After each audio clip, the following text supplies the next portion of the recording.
Pop culture is more than just entertainment. It's a lens into society, relationships, and human behavior. I'm Grace, and here on the Grace Report, we dive into stories beyond the headlines. Whether it's reality TV drama, celebrity scandals, or royal family intrigue, I'm here to break it all down. What it means, why it matters, and how it reflects the world we live in. Join the conversation, share your take, and let's make sense of the culture shaping our lives one story at a time. Good morning, good morning, good morning, sunshine. We are already halfway through the week. So, how are you feeling so far? And so, if I'm not mistaken, this weekend is going to be the Easter weekend. Does that mean that on Friday, y'all don't work, and then on Mondays, y'all don't work either? Oh, it's feeling like nothing but good news. And it also means that then in that case, we're more than halfway through the work week, right? So let's see who we've got with us on today's episode of the Morning Report. We've got Ashley in the house, Ronnie, Malen, Caroline, Tadisha. Oh, Tadisha, you changed your photo. Let me see what you got going on, girl. Oh, all in pink. I love it. I love it. I love it. You look so pretty. Good morning, Jessica, Erin, Larissa, Venetia, Alyssa, Kristen, Jessica, Heather, Erica, Cynthia, Margarita's in the house too. So nice to have y'all here. Wow, I can't believe it. Wednesday already. We've got a great show for you guys today and for the first time ever. And I hope the redirect works. I pre-programmed it. Directly after today's episode of this morning report, we're going to be jumping into a Valley recap. So shout out to Jaleesa and anybody else who would have asked me to recap the Valley. I did watch it and I'm really looking forward to talking about it with you guys, okay? Hey, lovely Sunflower, good morning. Nice to see you as well. Good morning, Lucky. And thank you to all of our silent watchers as well. So nice to have y'all here. And anytime, Tadisha, I love it. So we got a Diddy story. Top of the morning. I really just wanted to get this out of the way because y'all know I cannot stand this man. But we got a new court sketch of P. Diddy. He's looking very gray over there in court now that he doesn't have any hair dye to fake the funk and color his hair black. And now he has added a new lawyer to his team. Recently, TMZ suspected that he was, or sources close to TMZ said that Diddy was specifically looking to hire a black female lawyer for his team. But he actually wound up hiring a white male lawyer. And it's actually a pretty powerful lawyer who just got Young Thug off on some very, very, very huge charges, and it's none other than Brian Steele. However, there's an issue right now. Currently, Brian Steele is a Georgia attorney, and so now he has to be admitted to practice law in the Southern District of New York. So that's a process that they have to go through before Brian can start working on P. Diddy's defense team. Mind you, similar to P. Diddy, Diddy's facing a slew of charges, right? Including trafficking and whatnot. But one of those charges is also RICO charges. And so with Brian Steele helping Young Thug get off on his RICO charges, it is kind of the obvious choice for Diddy to go for somebody like that. Now, things are moving rather quickly. Don't forget, in about a month or two, he's actually going to be standing trial, y'all. But if he manages to get Brian Steele added to his team, maybe they're going to be postponing the start date, but we'll see. So for now, jury selection is going to be starting on May 5th. Opening statements are going to be happening the week after that. And his lawyers have already tried to ask for an extension of 2 weeks before they officially start their trial. But I'm hoping that the judge denies it because let the games begin, you guys. Diddy has had a long time and a lot of money to deal with all of this already. He's had like about a year at this point. So I personally think it would be, best to just go ahead as is. But I think that a lot of it depends on whether or not this person actually gets added to his team, because adding a new person could potentially complicate things. We saw that with Karen Huger from The Real Housewives of Potomac. She managed to hang on to a couple extra days of freedom because she had fired her old legal team and hired a new one, and they needed to be caught up. Okay. Heather says, I have to watch it. Oh, it was good. It was really, really good. Good morning, Ramster. Cynthia, you didn't watch it either? Okay, well, you got to watch it too. It's pretty good. I don't know if you guys finished season 1 or not, but like I was not wanting to enjoy it or anything like that because I don't like Jax, I don't like Brittany, you know, they got fired for a certain reason, so I don't support them. However, the show is unfortunately really, really good. Thank you, Kristen. That is so nice of you. Good morning, Nikki. Nice to see you. And yes, Ramster, the diddler's hair did indeed turn gray from the stress of all of those pending charges. I guess nobody's putting enough money on his books for him to get any access to hair dye or anything like that. Good morning to you, Steph, as well. So nice to see you here. And I'm with you, Ronnie. We've been waiting for a very, very, very long time. So I really do want to see them just go ahead and get this trial underway. I'm looking forward to seeing how it all rolls out, especially with all the rumors coming out. Oh my God, so many people are trying to get their 15 minutes of fame off of this story, right? With these lawsuits, this and that. I just want all of it to be wrapped up with a neat bow so we can move on with our lives, okay? Good morning, not seriously. Happy Wednesday indeed. Kelly says, I thought the hotel video wasn't going to be admitted because CNN edited it and destroyed the original. Well, those are the claims. Those are the things that he and his team are arguing. However, as of right now, there hasn't been an official ruling on that, and there hasn't been any confirmation. Something that is kind of interesting about that, though, Kelly, is that CNN hasn't publicly denied destroying that. And, you know, a question that I have always had about it, too, is what interest would CNN have in destroying the footage? Right? Like, I get you having the copy and everything like that, but why destroy it? Like, I feel like this is a piece of archival history, right? Somebody as big as Diddy getting caught in something like that. And then the fact that he was able to buy off the staff and everybody so that he didn't face any criminal charges when he could have before the statutes of limitations ran out. Like, why would they get rid of that? Like, I feel like this is perfect evidence for journalism students and whatnot that they just completely threw away. Good morning, Bunny. Nice to see you. And thank you so much. Just love Ellie, so nice to see you. Thank you, thank you, thank you. Bunny saying that CNN never had the original video. That rabbit hole runs deep. So I'm really hoping that whoever had the original video still has it in their possession and that they have not destroyed it, because I would hate to see anything that can be used to put Diddy away go to waste, right? Now, why don't we get into the Amanda Bynes story, y'all? So Amanda Bynes, you know, listen, we already know that she's not the same Amanda Bynes that she used to be, right? When we were watching her on the Amanda show, 90s babies, 80s babies, we remember her, right? So bright, so happy, so, you know, or what we thought was happy, right? Before we knew about how difficult it was behind the scenes for child actors, especially on Nickelodeon with Dan Schneider and whatnot. So we already know that, right? I don't want to go on about her appearance or anything like that. She obviously has a lot of mental health problems. And this story is more so about her joining OnlyFans, right? So whenever celebrities or anybody joins OnlyFans, the assumption is typically that they're to be sending explicit content. However, Amanda Bynes has just announced that she's joining OnlyFans.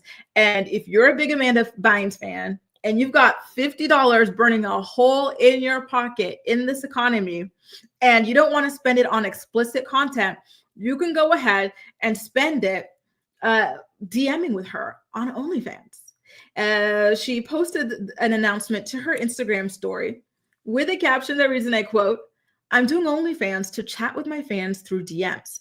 I won't be posting any sleazy content. Excited to join."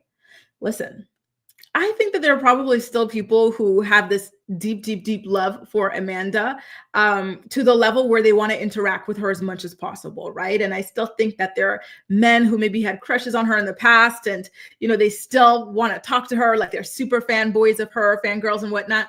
So I do actually think that she probably will be able to pull in some money from this, though I feel like the amount of money that she is asking for is rather steep, right? $50 a month for DMs is a lot, right?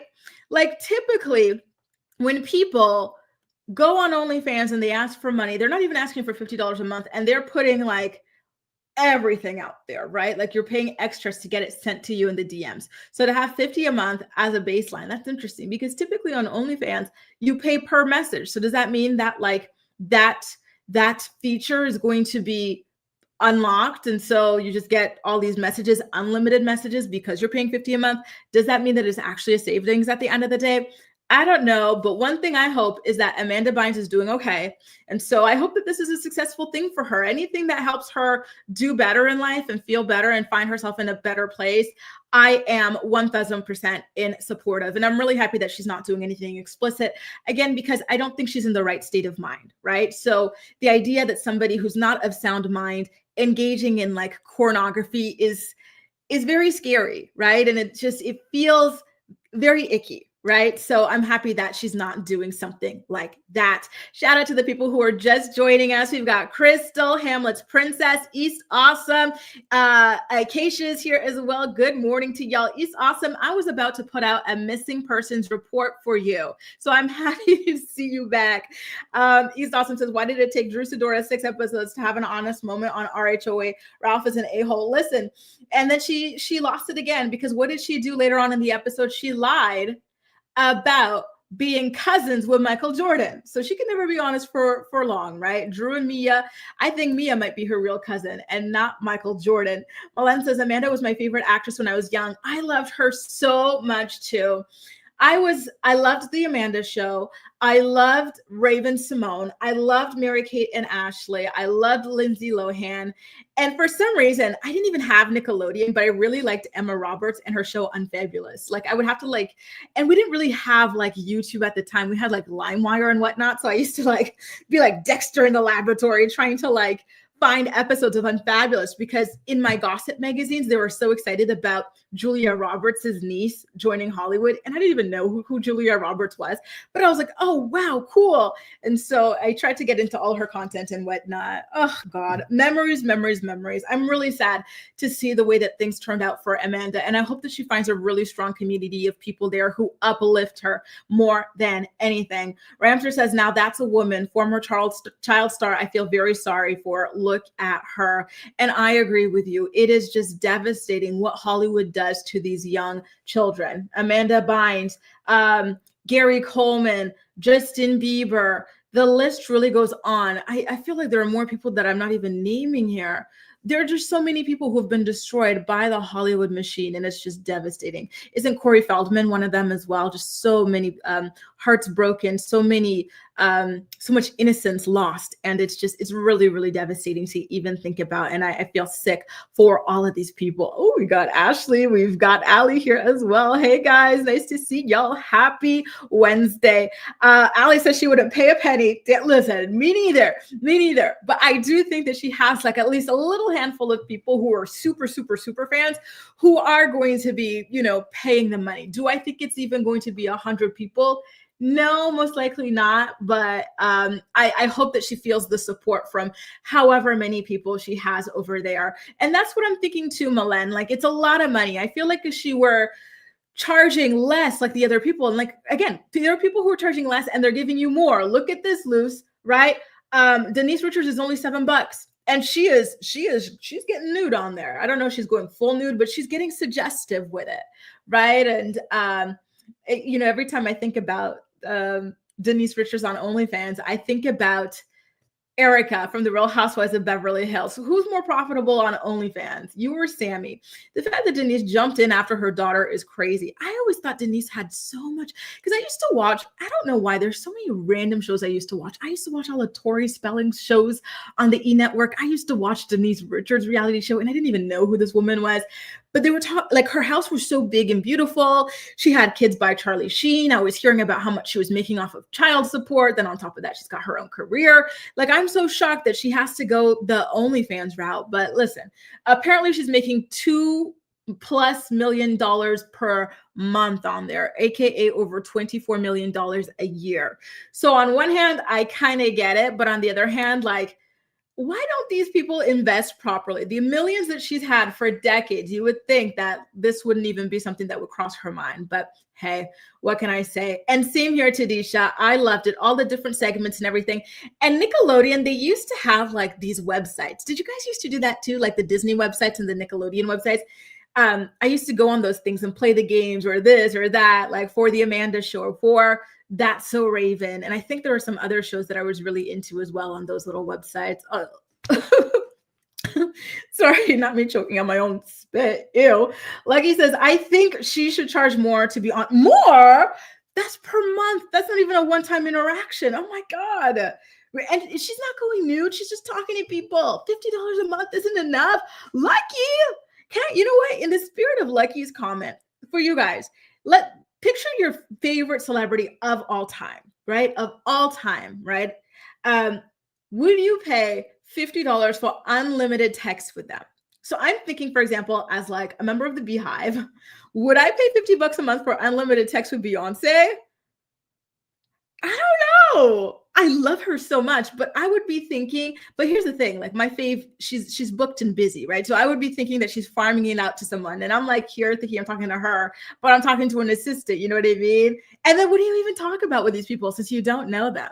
I feel like this, but so I do understand to a certain extent, Lucky, like it's exhausting, right? I imagine for Amanda to be texting with people she doesn't know. I feel like if it's like a chat room where everybody can have these conversations or whatnot, or like a stream like here where you can like have these conversations and you're talking about specific things, but someone just like randomly messaging you about things you don't even know the person, it's a lot. Maybe she should charge more because that sounds absolutely exhausting.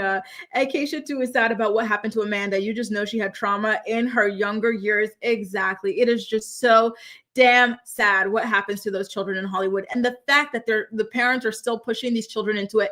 And not only that, in fact, my friend and I were talking about parents who put their kids on social media and then kind of exploit them in very dirty ways. So my friend was watching the new shout out to Julie. She was watching the new Netflix documentary about like the mom who put her daughter on like YouTube or TikTok or something, and she was like selling the daughter's like panties online and just weird things like that. Like it's crazy what people are willing to sacrifice for like attention or money, you know? So, oh God, it makes me so damn sad.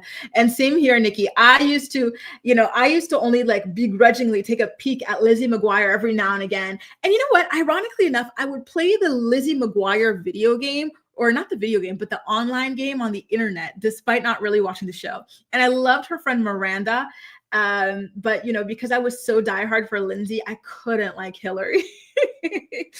Hey, YouTube addict, shout out to you in Vegas. That's amazing. I hope you're having a great time over there. What a cool place to live.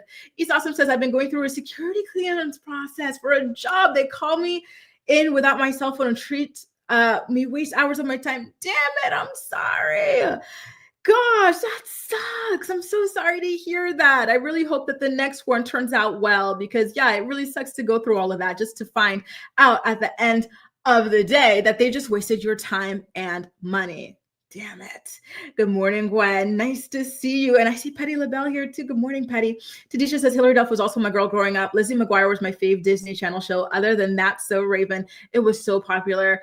Can I ask you guys a question? Between Lizzie McGuire, That's So Raven, and Hannah Montana, because I feel like, especially if you're like me, I'm born in 93. I feel like I was like, prime age for all three of them.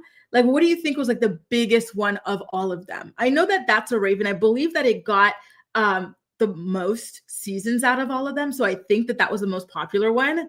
I loved it so much. That was my favorite one. But then Hannah Montana was so good too. And again, I couldn't really truly tune into Lizzie McGuire, but I know that Lizzie McGuire had a movie and it was really popular. Hannah Montana, I went to the theaters to watch her movie. My friend gave me free tickets because she worked at the movie theater. Shout out to Siobhan.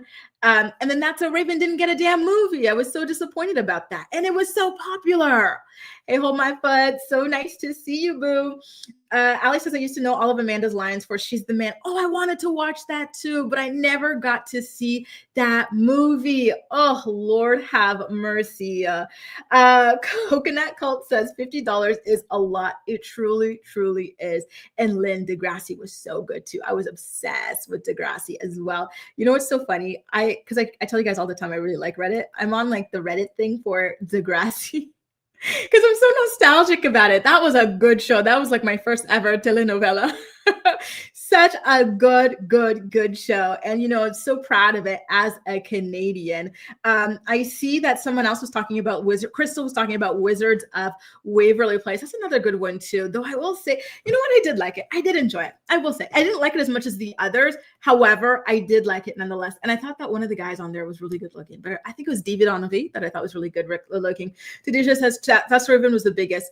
That's what I thought too. But they never gave her own damn movie for That's So Raven. I know she did the Cheetah Girls and whatnot, but I always felt like the show was robbed of the opportunity to have its own film to kind of close things out.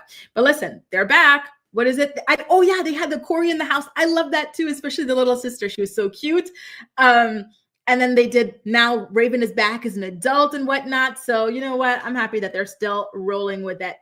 Oh, guys, before I even get into the Meagan story, I want to tell you guys something. I can't believe it. When we're talking about all the ladies who went off to space on the Blue Origin flight yesterday, we neglected to mention the most famous one of them all, having that accomplishment, arriving in space. Like I can't believe we forgot to mention her. Take a look at one of the videos that was sent in from space exclusively to the Grace Report channel. It's time to suborbit. See you in space. Wow, the moon. I don't need to tell you girls, but we can see the moon. We're in space. We did it. Wow, we made it to the moon. I can't believe it. The moon. I can see the Earth from here.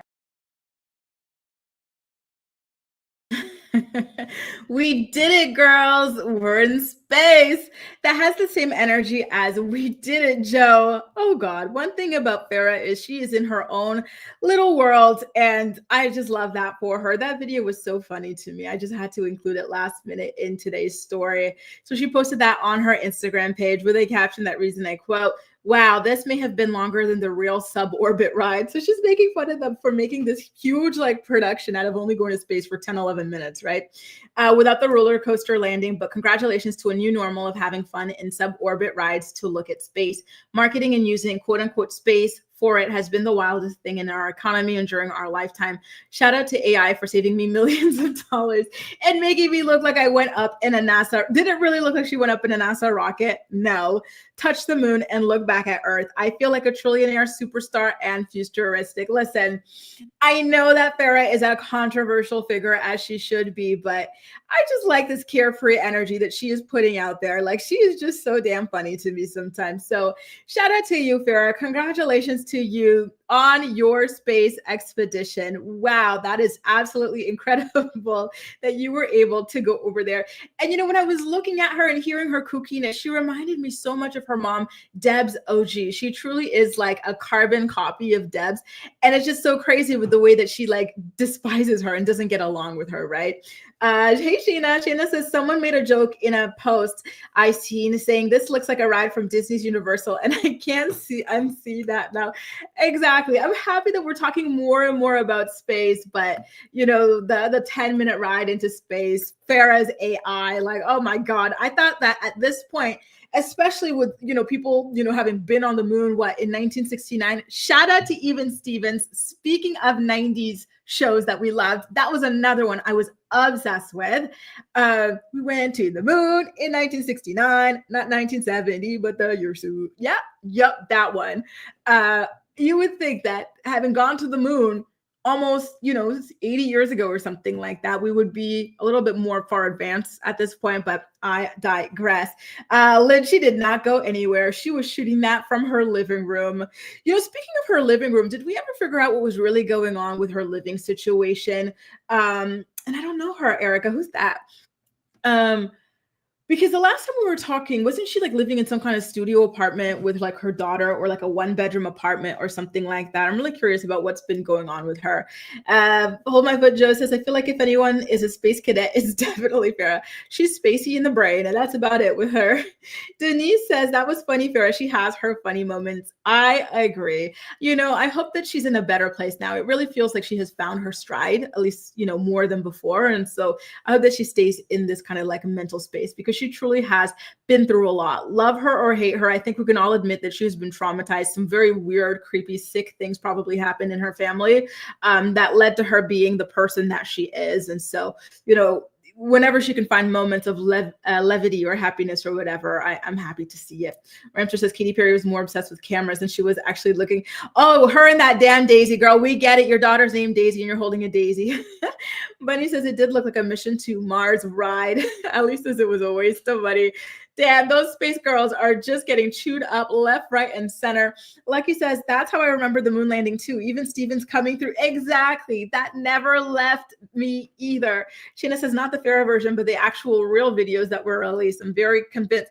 Oh, really? You know what? That's interesting. I think it was real just because of, everybody was there, all the cameras, all the people and whatnot. And to be honest, like all this time, because they didn't specify how long, or at least I never saw any specification of how long they would be up there. I thought those girls were going to be up there for at least a day or two. And that's why Gail was looking so stressed. Like to be so stressed like that for a 10-minute ride is just so funny to me. Anyway, God bless those girls and their little space trip. Now, let's talk about this Meagan Good story. This is another story I'm not all that happy to be talking about, but alas, it's on the docket, so we got to discuss it. As you guys know, Meagan Good, for some godforsaken reason, decided to go ahead and marry Jonathan Majors, who she had been supporting through his domestic violence trial, and they announced the news of them getting married immediately after audio leaked of him admitting to having strangled his ex, Grace Jabari. Right? Very clear as day that this man is just using Meagan for publicity. First of all, we know Jonathan Majors is not like Black women, but he had to find the nearest one to use as a human shield when he started getting clocked for repeatedly, allegedly abusing his preference. Crazy stuff, truly. So anyway, now his PR piece, Meagan, is talking about how great it is to be married to him and how he definitely doesn't beat her. So she says that married life with Jonathan is amazing. Their relationship feels different after taking it to the next level. She says, and I quote, "It's immense what it already is when two people come together. They make the same choice and the same commitment, and marriage is the other person making the same decision as you. Oh, you don't say." And there's something really beautiful about it. I already felt like I had my person. I know it's me and him against the world, whatever it may be. Anytime you have to say it's me and him against the world, just know that your man ain't shit. Okay? If you have to feel like the world is against you guys and you have to fight for this man, that is not your man. Yeah, a man should be bringing you peace, calming the waters and whatnot. But if you're the one that has to bring peace, you're the one that has to calm the waters and everything, it's not the right relationship. Stop it. Grace, the Marriage Bootcamp Family Edition. Yeah, exactly. I saw it. And that's what I was thinking about when I was talking about all of her trauma. She shared it privately with the therapist, and she said it was like the most horrific thing she'd ever heard. And as soon as she said that, I said, we need to investigate her father. Ramster says, who called it a joy? Damn, those girls are not catching a damn break. So now you guys' comments for the Meagan Good story are rolling in. Larissa says it's a strange match. I agree. Listen, this is all about PR. On Jonathan's side, I don't see what kind of great PR Meagan stands to gain from this. I think she is actually, kind of slow enough to think that this is a genuine relationship, but he's not authentic in the slightest bit. Milan says Meagan Good is a pick-me girl, and I am so sad about it. Look at that face card. Look at that body. Like, this girl is perfection from A to Z, and to settle for not only this, but the fact that you're settling for is also a wife beater. That's crazy, Meagan. And you're supporting that. Aren't you on like this Amazon Prime show about like womanhood and friendships and stuff and like girls, but you're supporting a man who beats girls? Crazy. That's crazy. Good morning, Esther from Texas.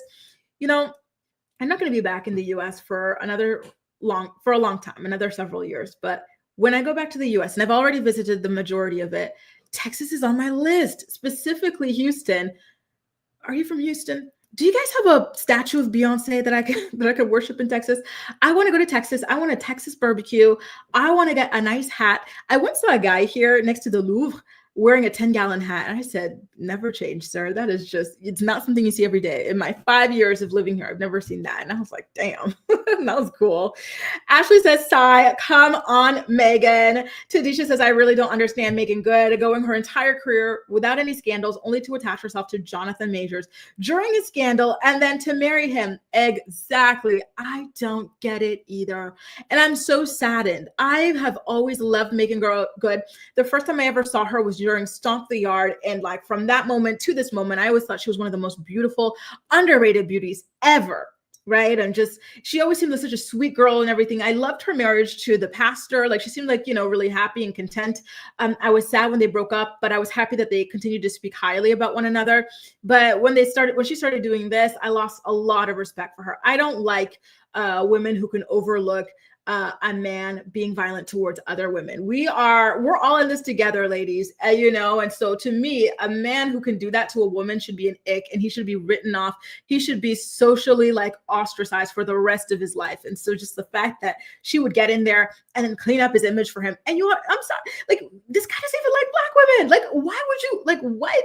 He has never, ever, that we know of, had a black girlfriend. And now all of a sudden that he needs saving, what is he doing? Please, hey, Cammy, he found his Coretta.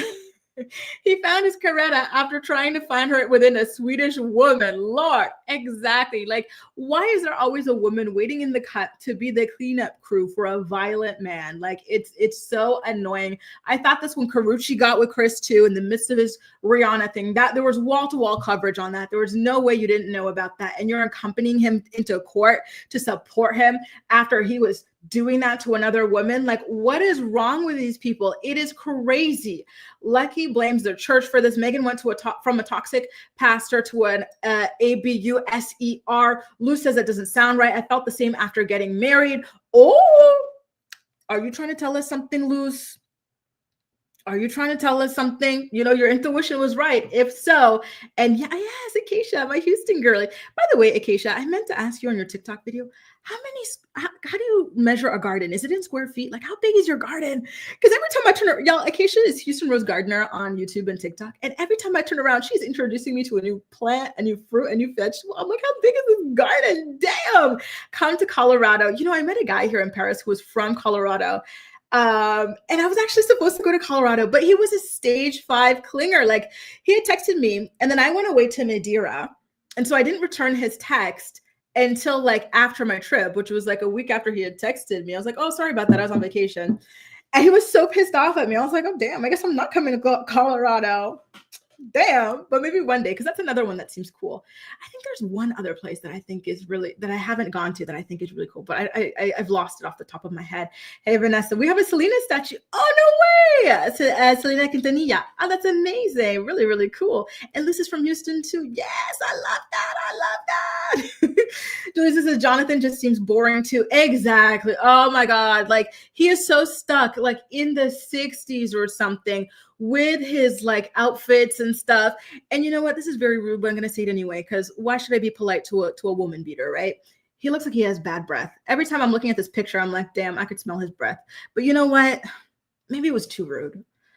Let me move on to the next story before I get worse. Do you guys recognize the lady in this photo?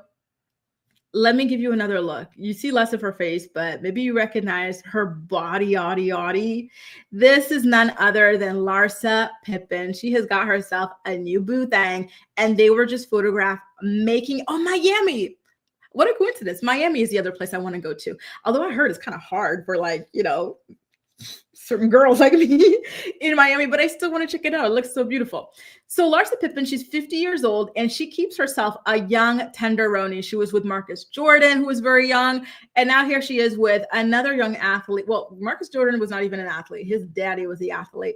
But the man in this photo with Larsa Pippen is Jeff Kobe, who is also a basketball player, as you can tell by his height. No word on whether or not they're actually in a relationship or anything like that, but yeah, it looks like at least something is going on over there. So shout out to you, Larsa. Listen, what's good for the goose is good for the gander. How many 50-year-old men do you know are out here dating 18, 19-year-olds, right? Like, at least this man is 30 years old. Is it odd to be, only attracted to people drastically younger than you, male, whether you're a man or a woman? Yeah, absolutely. But at least she's going for 30-somethings and not 18, 19-year-olds, so that at the very least. Oh, not Miami is trash. I have been to Florida, Venetia. I went to Orlando and I had the best steak of my life there. I did also go to Vegas like 2-3 times, well, twice for work, once for New Year's. And my New Year's in Vegas was in 2019. So I went December 20, and it was right after that shooting. Remember the shooting in the hotel there? Yeah, it was right after that. And Houston Rose is letting me know about her garden. She says it doesn't have to be big. That's what grow bags are for. I do have a lot of space though. Wow, that's amazing. I'm so jealous. Every time I see your videos, I'm like, wow, you are living the damn dream. Oh, that's what keeps me going in the winter, just thinking about having my garden one day, my countryside life. Oh, Lord. Guys, we got plenty more show for you coming up. By the way, shout out to those of you who are just joining us now. Welcome to the Morning Report. We go live every single weekday morning at 10 a.m. Eastern Standard Time to talk about the day's hottest stories. Next up, we are going to talk about SZA dropping her new beauty line, which I'm actually quite excited for. I think her marketing campaign for it is rather exciting. And then we got to do a recap of last night's season finale, so part 3 of the reunion, I should say instead, of the Real Housewives of Beverly Hills. If you're enjoying this episode of the Morning Report, don't hesitate to give it a thumbs up. We got a word from some of our sponsors, and I'll catch you on the flip side. The Morning Report is brought to you by Philo. Watch your favorite shows and movies from over 70 different channels, including MTV, TLC, WeTV, and more for only $28 a month. Get a free trial today by clicking the link in the description box of this video to get your free trial up and running. Are you looking for the perfect skincare products for women over 30? Look no further than Rothia. Rothia is a skincare brand born from love and made for parents. Their flagship product, the Resilience Cream, delivers clinically proven age prevention benefits such as average 14% wrinkle reduction after 4 weeks of use. Click the link below and receive 30% off your first purchase today. And we are back to talk about SZA dropping an announcement that she's making a beauty line, but she doesn't want it to be called a beauty line. So I guess it's just like a makeup brand or something like that. And it's going to be very exclusive. Good morning, Misha, my Ottawa girl. How you doing? I see you've got a greenhouse on your balcony. That's really damn cool. Wow, I didn't know you could do all that with a balcony. That's awesome. Good for you. I love that. Guys, take a look at this video that SZA dropped to announce the news, and then we're going to talk about it on the flip side, okay? Here we go.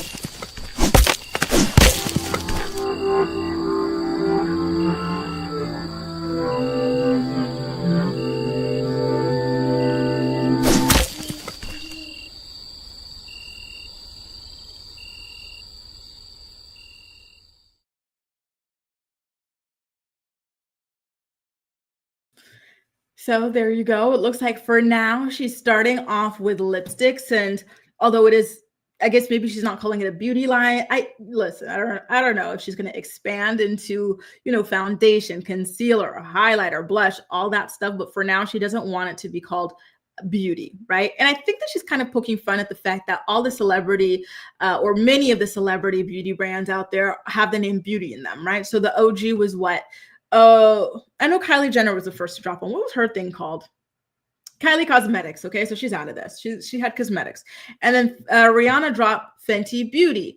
Then you had Rare Beauty. Like everything is X Beauty, right? And so SZA is saying, listen, okay, I'm dropping beauty products, but we are not calling it beauty, okay? And how can you get your hands on SZA's makeup products? Well, they are exclusively available during her tour stops. So keep an eye out. By the way, are y'all going to be going to any of the tour stops for her and Kendrick Lamar's tour? I want to see them in Paris, but here's the thing. Like mid tickets, I'm talking just regular, like far back 100 tickets, cost more than my floor tickets to Beyonce. I love Kendrick. I love SZA, but Beyonce is my queen. And if you cost more than Beyonce, like that's my gold standard, right? If you cost more than Beyonce, I'm going to have to see you on the resale market because I'm not paying like 300 euros or whatever to be in the far back 100/early 200s. No, it's not going to happen. Okay. Listen, I love them, but I'm going to look for their tickets on like the resale market because I have to, I'm doing a trip around her entire concert with my friend who's coming here for it. So that's already going to cost me a lot of money. Then I have to get a costume for Beyonce, right? So I'm just not doing it. Sorry. I love them and I still do plan on seeing them, but we're going to have to go ahead and wait for the the resale. So some of you guys are going in on SZA. I wasn't expecting it. Damn. Elsie says SZA's nose looks like it doesn't belong. Listen, SZA's gotten a lot of work done over the years. Okay, she got her, well, she hasn't copped up to anything, but I believe she's gotten a brow lift. I believe she's gotten 1 or 2 nose jobs. I believe she did something to her chin, an implant or something, some kind of masseter Botox or jaw shaving. It looks like she got lip fillers. It looks like she got veneers. It looks like she got some cheek filler or something like that. I think my girl has gotten a lot done. Okay, so I feel like that much I can say. So maybe that's what's throwing you off. But you know what? I really like her. I think she's a cute girl and everything. And I really like her hair in this photo that I've got over here as well. I think she's a very, very cute girl. So, and I love her music so much as well. So I am looking forward and hoping to actually see her in concert as well. When she and Kendrick managed to come over here. Do y'all know what happened to me? Speaking of concerts yesterday, somebody was like, hey, Grace, can you listen to this artist? Tell me if you like his songs, right? And so, I still have that like Canadian, you always have to like say something positive, be polite, even if you don't really care for something, right? So I was like, wow, this is a great artist. You've got great taste in music. And so this person was like, oh, okay, check your email. Hopefully you're available in April. Like I sent you 2 tickets to this guy's concert. And I was like, oh God. Listen, I could, I listened to 1 or 2 songs while I was in the shower. I don't want to leave my house and go to a concert for this person. It's nice that you gave this to me, but so I was so stressed all yesterday. Do I force myself to go to this concert I have no interest in? And mind you, I live in the center of the city, and this thing was all the way in the north in Montmartre in the 18th, which I love too. It's a really cute neighborhood, but I didn't want to go all the way up there. Bye, Misha. Have a good day, boo. I didn't want to go all the way up there, right? So I had to take some screenshots from Instagram that other people put up. And I was like, wow, thanks for these concert tickets. I had a great time. I'm sorry, y'all. I know it's bad. It's bad, but I did it. I did it. Oh my God. Oh yeah, by the way, thank you, Elsie. You're right. She got a BBL as well. Yes, SZA got a BBL as well. And so, I like that she owns up to at least that. And Brittany's getting her, Brittany, what are you thinking of for your costume? I was telling my friend that I'm playing with texture. So I'm thinking of lace. I'm thinking of fringe, like tassels and whatnot and stuff like that, like the frills. I'm trying to decide which texture to base my outfit around. I'm really, really, really looking forward to it. Lucky says, I was going to go to their concert, but I'll be in Chicago for a K-pop concert. I hate when my faves overlap. Damn it, that sucks. I hope you have fun with your K-pop concert nonetheless. Elsie says, you didn't go. No, I didn't go. I went to the gym last night because I was too tired to do it in the morning. So I said, no, I have to do it at night. I had to do it. So that's where I went. And it was empty because Paris Saint-Germain, they were playing their soccer game against some English team. So all the guys and girls, they were out watching that game. So I had it to myself. It was myself and 2 other people for the whole gym. And our gym is 4 stories tall. So it was amazing. I know, you guys, I should have just said no, but I was like, oh, that's a pretty nice song. But she had already sent me the things, so I was like, oh God, it wasn't even really oh, do you want, it was here. Now that you like this artist, take these tickets. She was being very sweet, but anyway, this is why you got to tell the truth, guys. Do not just try to be nice to people. And I definitely will be sharing it, Ronnie. Don't you worry. Me and my friend, we're going to go all out. Now, you guys, we got to wrap up today's episode of the Morning Report with a Real Housewives of Beverly Hills recap. By the way, shout out to you, Theo. We miss you, and we know that you would have had a ball sharing your opinions about the Real Housewives of Beverly Hills. Don't forget, you guys, I am going to be recapping the Valley immediately after the Morning Report. So stay tuned. You're going to be redirected to that stream after this one, okay? If not, it's just on my YouTube page as well in the live section.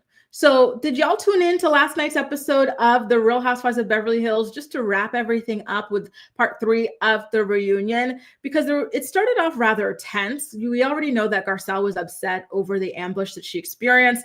And listen, I understand her 1000% because, I felt like it was very ugly and just hypocritical of Kyle, of all people, to call Garcelle any kind of a mean girl, because she and the Fox Force 5, they are the ultimate mean girls of the show. The fans have been saying it for like well over 7 years now. So for her to turn around, point the finger at somebody else, just because Garcelle said what everybody thinks, or most people think, which is that there's something shady about that robbery. Dorit and PK are, shady people with money and whatnot. So when you put 2 and 2 together, you might think it's a scam or something, right? I thought it was a very fair assessment. She apologized if that made Dorit feel badly, but that's her opinion. She can't change her opinion, right? So yeah, that was very, very ugly behavior. And Sutton didn't even defend her at all. So she was still checked out. She was especially checked out in episode 2, but here as well. She even straight up told Andy that she's not answering any more questions because she's pissed off, okay? Now at this point, things get really, really tense where Bose confronts Sutton about a comment she made on the after show. So there was a moment where Sutton, on the actual show, she wanted to leave Dorit's party because Dorit came down super late. She wasn't a good hostess. Then she called her a drunk. And then everybody went to gather with her like she, needed emotional support or something. It was dramatic, right? And so Bo, she was really irritated by this. She's like, what are they doing all congregated by the front door? They need to come in. So she goes over there. She tells them, like, what are you doing here? Like, if she wants to go, she can go. Like, you guys come in. Garcelle tells her to stop being Dorit's spokesperson. And then in the after show, Sutton says, listen, like, why did she come over like that? Like she was, almost angry or something. And Bose took a lot of offense to the word angry. And then she said, you called me an angry Black woman, basically. And so at this point, Sutton doesn't really understand why Bose would take it there. And then Bose calls out Garcelle for not, catching that or flagging that as a Black woman. And I was curious how you guys felt about it, because I feel like it's one of those things where, you have to be really dialed in and tuned in to have caught it. You know what I mean? I felt like, okay, I get Sutton's perspective when she's like, oh, she comes in like she's the one hosting this party and she's pissed off at us being here when it's Dorit's party, right? I felt like that's a fair enough thing to say. However, when confronted by it, and then she said that Bose was yelling at her, that's when I was like, oh my God, girl, absolutely freaking not. Bose did not yell at you at all, at all. It was just a very, kind of a situation. Hey, Kahara, can't wait to see you there. Nice to see you. And Steph, I think so too. I think she just wanted to get rid of those damn tickets. My God. Lou says, vile. Kyle. East Awesome says, I miss when Sutton used to take. Oh, did she used to take testosterone? She's the reason Garcelle left. Sutton Strack is the one with all of the detailed Beverly Hills gossip. Ooh, and OMG, Not That Nonsense says, I love Garcelle's gown. She was definitely the best dressed of them all. And love you too, Jacqueline. So nice to see you here. Hello, welcome to your first live. Tadisha says, I don't watch Beverly Hills, but my Twitter timeline was annoyed with some of the cast. Twitter especially has been begging for a recasting for ages. Like they've been saying forever that Kyle, Erica, Dorit, and at the time Lisa Rinna need to be broken up. And there was a 5th one, right? Because it's the 5. So yeah, that's been a really big thing. Bunny says, Garcelle never said Dorit and PK were involved in the robbery. Dorit is a hit dog that hollered. And that's the thing. I felt like if anybody was angry this entire season, it was definitely Dorit. She was just incredibly, incredibly aggressive to everybody. We saw her lunging over the table at Kyle. She was screaming at everybody like they were her damn husband or something. Like it was ugly, even at the reunion. Like that is someone who has been angry. That is someone who has been aggressive, right? Elsie says, I'm a Hispanic woman and non-white passing. If I see an angry woman, their race doesn't matter. And this I can understand as well, right? And that's why, sometimes when it comes to Bose and Garcelle, I'm like, I don't, it's complicated, right? Because of course there are nuances, but does that mean that if someone can't call it like they see it, just particularly because of your race or something like that? Tia says, I understand microaggressions, but Bose said herself she was pissed off. Exactly. It felt like she was pissed off. Like she went over there huffing and puffing like it was her own damn party.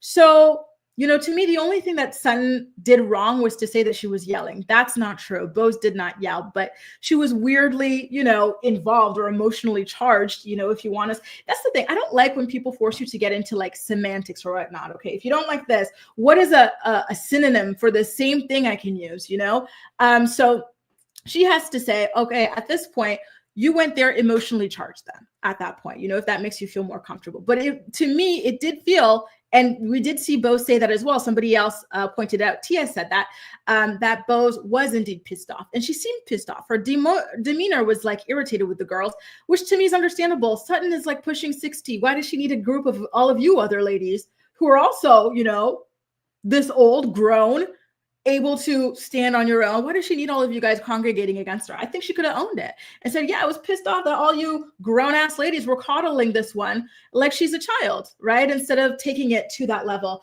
And I feel like Garcelle too has had habits of doing that.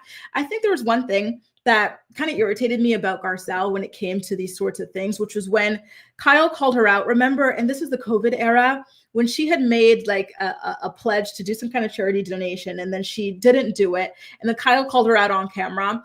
And then she said, wow, like you doing this, it feels like you're playing into stereotypes that like Black people don't like tip or pay bills or something like that. I said, now, where the hell did that come from? If you didn't pay your thing, you didn't pay your thing. I don't understand what race has to do with any of it, right? So I do find sometimes that it can be a little bit, complicated with this sort of thing. Although I understand like the defensiveness, at the same time, I'm sometimes like, okay, it feels a little bit like you want people to walk on eggshells around you, essentially. Because one thing about the housewives, and we've all been watching this for several years, is that they call each other aggressive. They call each other angry. They call each other the B word. They call each other the C word, like they insult each other. They will tear each other down regardless of what color you are, right? At the end of the day. So I don't know. Honestly, it's really complicated sometimes, I feel like.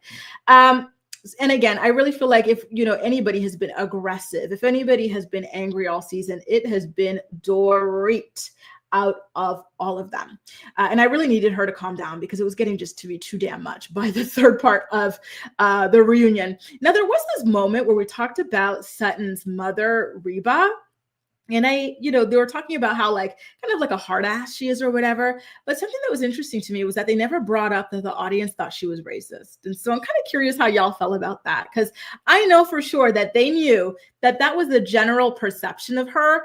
But I did find it interesting that they didn't bring it up at all. They did, bring up the fact that she told Garcelle to mind her own business, essentially, but they didn't bring up that she specifically called Kyle beautiful and not Garcelle, or like just these other things when Garcelle gave her a gift. And then she just, makes this weird kind of snooty comment about, about it and just dismisses it and whatnot. Her little microaggressions towards Garcelle and whatnot, right? So, that kind of was interesting to me, but it's nice to hear that Sutton and her mother are in a better place now. And there was this moment now, and one thing that Sutton did was with that nickname, she put her foot in that nickname, because now these days, this is all I'm seeing people calling Dorit. It's Porit. And I wish that version of Sutton showed up to the reunion, because she showed up super defeated, right? And it was such a waste of time. It really, really was, honestly. Like, I feel like if you're going to talk about things like that or people about that, especially that strongly, and she doubled down on it, she said, I said what I said and I'm not changing it, then you should own that energy and show up to the reunion with that same energy. But the thing about Sutton is she's so desperate to be liked. She's so freaking desperate, right? That she's going to cower, even though she meant it.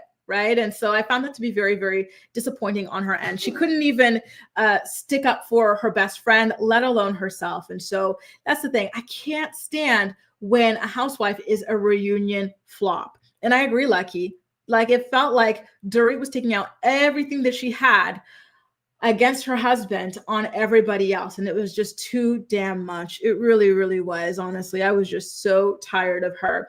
Cammy says part 3 was a snooze fest. Dorit has been so strange and aggressive this season. Exactly. I'm done with it. I know at first people thought like it was very iconic, myself included, the first 2 episodes or something, but it really got, old fast. I think it was just nice to see somebody finally go at Kyle like full force, without backing down. East Austin says Bose has worn out her welcome. With most African Americans like me, many of us will have trouble coming to Bose's defense moving forward. And listen, I can understand it too. I can. I saw some comments that made me so sad. Speaking of that, people were saying that there was almost like this kind of diaspora war between her and Garcelle brewing. And that made me sad. I was like, damn it. Like I would love for, all of us across the diaspora to get along. But, I definitely feel like there's something really kind of like off about her. And I can't put my finger on it, but I think that that's something we're going to see with time. Maybe not in her second season or anything like that, but I do think that at least if she makes it to her 3rd season, we're going to see what it is that like we've been feeling or sensing about her. Because I think that that's one thing about, Black people or people of color is that like there's like a sixth sense, for like when someone is a little off, whether it's racially or something like that, like their opinions or just, just something is off, and I think that a lot of us are sensing that. And listen, I'm African just like Bose is African. Right? She's West African, I'm East African. But I too feel like there's something a little bit off there. Bunny says Sutton once told Crystal that her mother didn't like her having her colored oh yeah, I heard that. Colored friends in their pool. I knew she was racist before Garcelle met her. And speaking of, can we talk about when Garcelle walked away at the end of the reunion and Sutton just stood there with the girls like, oh, I wonder what's going on. Is there something going on in her personal life? Girl, go after your friend. When you faked your little fainting session last year, she went with you, no questions asked. She left to be there for you. And that was before the thing even wrapped up. And like this whole thing has already wrapped up and you're here kikiing it with a bunch of girls who do not like you, who have obliterated you throughout this entire season. Trying to, give them some kind of whatever intel on your supposed friend. Oh, the desperation. It makes me so sad to see that like desperation for acceptance doesn't go away with age, right? They used to say, oh, when you're in your like 30s and 40s, you don't care anymore. Like you own yourself, this or that, like, But with some people like Sutton, you see that the insecurity and the desperation is still there. Even when she was doing her fashion show, when she was like, I just want my mom to be proud of me. I want my daughter. It's like, girl, just show your clothes. Stop it, and not to dismiss her hard work, but did you sit here and sew these clothes or did you just pick them out of a catalog and then put them on some people down the runway? Stop it. Right. And I agree with you, Cammie, that Garcelle was trying too hard with her mom, but I wonder if that's kind of rooted in like the worry and, because Garcelle's been around the block, right? Like she's a woman of a particular age. She's a Black woman of a particular age. And she knew that she was going down south to see Sutton's mom. And so she probably felt like she had to do a lot to be accepted by this woman. Right. I think that it was rooted in that. Good morning, her story. Nice to see you. East Austin says white women like Sutton are the reason Trump won. They don't come through when you need them. Ouch. And it's so disappointing. Lucky says in regards to Bose and Garcelle, Bose reminds me of the Black girl that wants to be the only Black girl in the group. Yes, I think that that's what it is. And I'm sorry, but to hitch your wagon to Dorit, of all people, Dorit, like that is crazy. That's scary. Dorit, do you know what Dorit stands for, Bose? And the fact that you can know what she stands for and support her as a Black woman, that is insane to me. Absolutely insane. Farrah says Sutton did not go after Garcelle. I was done. Exactly. And you know what? I think that a lot of us only kind of like tolerated or like semi-liked Sutton because of her friendship with Garcelle, right? Like I think against our better judgment, we already knew she was weird from the beginning or that there was something off about her. But then when you see her befriend Garcelle, and it looked like they had a really good friendship. I loved that episode where she helped Garcelle move into her beach house and everything, right? I was like, okay, maybe she's not bad. Maybe I was just, too harsh or this or that, But now seeing her real side against Garcelle, I don't know. You know what? Now, the halo effect, I will say Garcelle was her halo effect. So there was this moment, by the way, where Kyle and Kathy's mother quote unquote Big Kathy was brought up, did you guys see how tense that was and how defensive Kyle and Kathy were? Someone was like, oh, seeing Sutton's mom, did that remind you guys of Big Kathy? Because, word on the street is Big Kathy. She's very vicious, right? And that she put these girls through hell growing up. She's very intimidating and just very money driven and whatnot. But both of these girlies were quick to say that their mom was so sweet as pie and she was so cuddly and everything. And I'm like, are you guys telling the truth, or are y'all still scared of this woman all these years after her passing? I don't know. But there was a book written here in the past. It was called House of Hilton. I don't think it's still in circulation. I think you'd have to know somebody to get a copy of it. And in it, it was purportedly written. Who's the one who was alleged to have written that? But apparently someone with close connections to them wrote it. And it's actually quite shocking, the stuff that you hear in there or you read in there about the children's upbringing. So Kyle, little Kathy, and Kim's upbringing and whatnot. So yeah, that was very interesting. I think that's the first time we ever saw that kind of a question come up about their mother, and their reaction to it was very interesting as well. Bunny says, I almost jumped through the screen when Dorit. Yeah, you know what I said?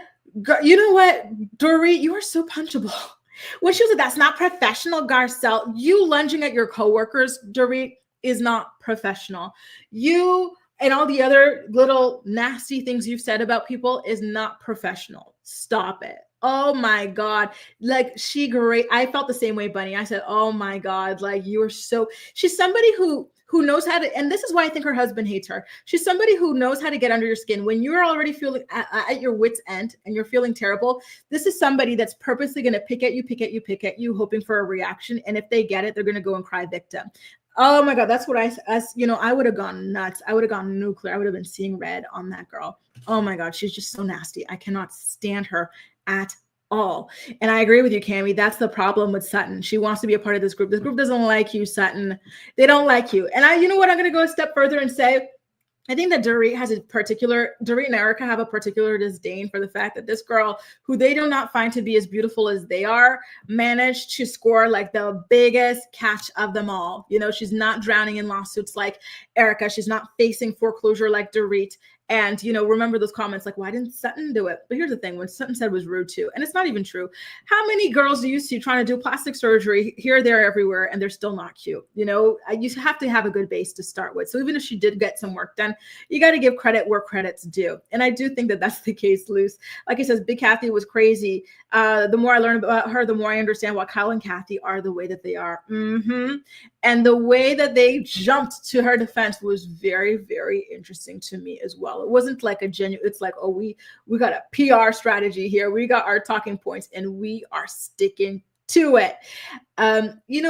Speaking of Kathy Hilton, I will say that I was rather surprised when she said that she wanted for Kyle and Mauricio to get back together. And, she's been talking mad crap about him all season, right? So it's really, weren't you saying that he looks old and haggard? Weren't you saying that he's broke? And now you want your sister with him? Okay.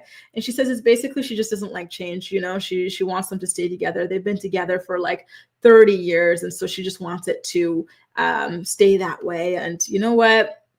I get it. But, I still can't believe they let Kyle play victim. Kyle, you've been parading your girlfriend for 2 seasons now. Your husband was trying to save your marriage on buying Beverly Hills, and you were more worried about your new girlfriend. So stop it. You're not a victim here. And you're still traveling the world with this little girlfriend of yours. So what are you talking about? Oh, I can't believe he doesn't want me. I can't believe he's got somebody else. It's so crazy seeing him with girl. He has had to see you with another person in photos, and you shot this music video with this person where you were the love interest. So spare me. Kyle, the perpetual victim. I can't stand her either. Lord, she is so annoying. She truly is. Anyway, you guys, here, I'm going to drop the link here in case it doesn't work automatically, but I'm about to go get ready to shoot my recap of The Valley. If you guys watched The Valley, or if you're interested in listening to or hearing about The Valley, please do not hesitate to join us over there. We're about to go live over there in 7 minutes. Okay, you guys, let me fill up my water and get ready. In the meantime, thank y'all so much for joining me for another episode of The Morning Report. We'll be back tomorrow morning at 10 a.m. Eastern Standard Time with more of the day's hottest stories. If you enjoyed this episode, please don't hesitate to go ahead and give it a thumbs up. See y'all soon.